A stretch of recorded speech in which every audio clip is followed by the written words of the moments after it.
Hello friends, welcome to English Shorthand class. Ready? 1, 2, 3, start. Nearly 4 weeks since Omicron was designated as a variant of concern, BOC evidence points to its spreading faster than other variants. This is most likely as a result of the ability of the mutated spike protein to bind better to the receptor. It could also be because the virus is able to reinfect previously infected individuals and infect vaccinated individuals better than other variants.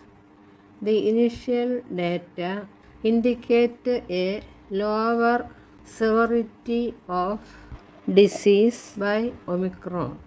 However, that remains to be confirmed as cases accumulate and we develop a better understanding of how the virus behaves in vaccinated and unvaccinated individuals. Laboratory studies using samples from individuals vaccinated with vaccines made on different platforms including mRNA vectored and inactivated vaccines have reported that the neutralizing antibodies are 25 times or much greater times less effective against Omicron than the ancestral strain. Another study from the United Kingdom has reported that 2 doses of the Oxford AstraZeneca vaccine have limited effectiveness for prevention of symptomatic infection by Omicron, but after a booster dose of an mRNA vaccine, effectiveness goes up to 71%.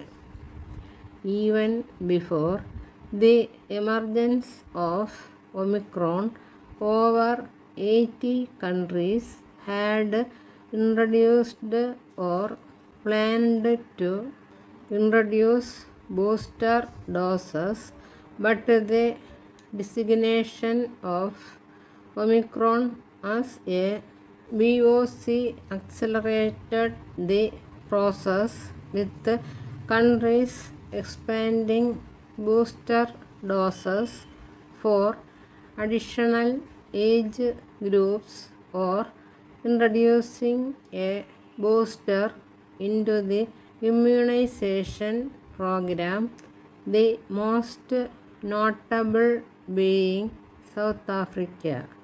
Alongside the vaccine manufacturers, particularly those with rapid response platforms such as mRNA and viral vectored vaccines, have already begun the vaccine formulation targeted to provide better protection against Omicron.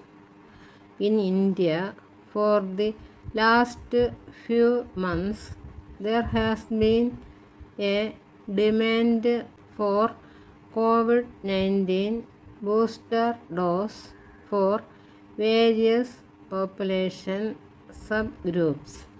Government-appointed expert committees have been reviewing the need for a booster in India. The start of booster doses in many countries at intervals as short as 3 months since the start of COVID-19 vaccination in India and a greater vaccine supply than demand are the arguments being made to support the introduction of booster doses in India. The demand has grown louder with the emergence of Omicron. However, does a new variant make a clear case for the introduction of boosters in India? The answer is not easy if a scientific approach of basing decisions on data is followed. The situation is similar to the use of convalescent plasma therapy (CPT) in India. In the early months of the pandemic, CPT was recommended based on plausibility but without any scientific evidence. Later, even when studies reported that it had no or a very limited role in COVID-19 management, it continued to be recommended using anecdotal evidence from treating physicians or expert opinion.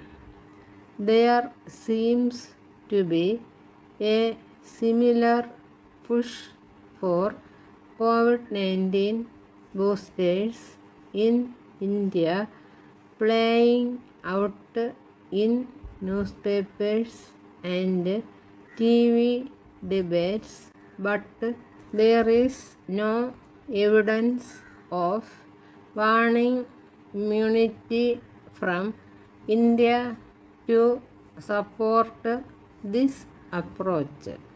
Often selective studies evidence is being quoted to support the argument one wishes to make 21 months into the pandemic. Any decision on boosters should be based on cumulative scientific evidence examined comprehensively. Effectiveness of vaccines. On the one hand, preprint research papers yet to undergo essential peer scrutiny as a standard part of the scientific process are being used to argue the case for booster vaccination, while on the other there is a recognition that data from India on vaccines being used in India are very limited. Thus, the absence of evidence on warning of immunity with Indian vaccines really mean that vaccine immunity is not warning.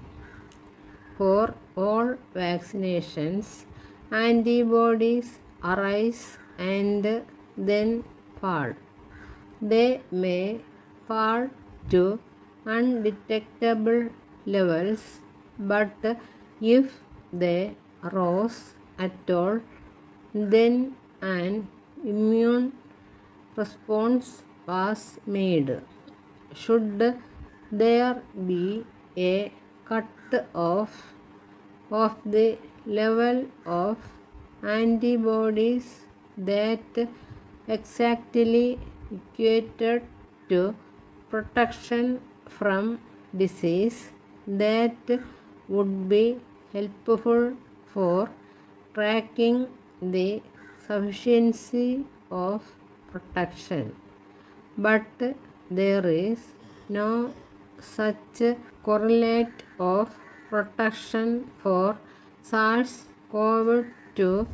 Data indicate that in general higher levels of neutralizing antibodies indicate greater chances of protection from severe disease and infection, but there is no magic number above which there is assured protection, and this situation is further complicated by variants where antibodies may have different activity against each variant.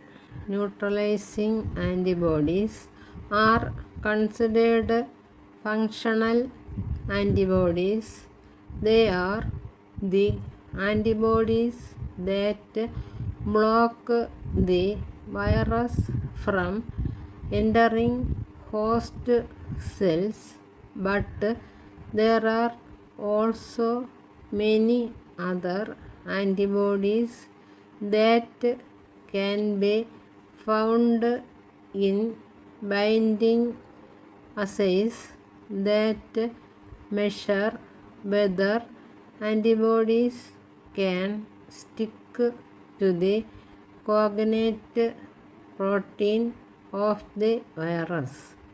The levels of some of these binding antibodies, parallel neutralizing antibodies, both high or both low, but again there is no cut-off that predicts anything about whether the person with high antibodies is truly protected or not.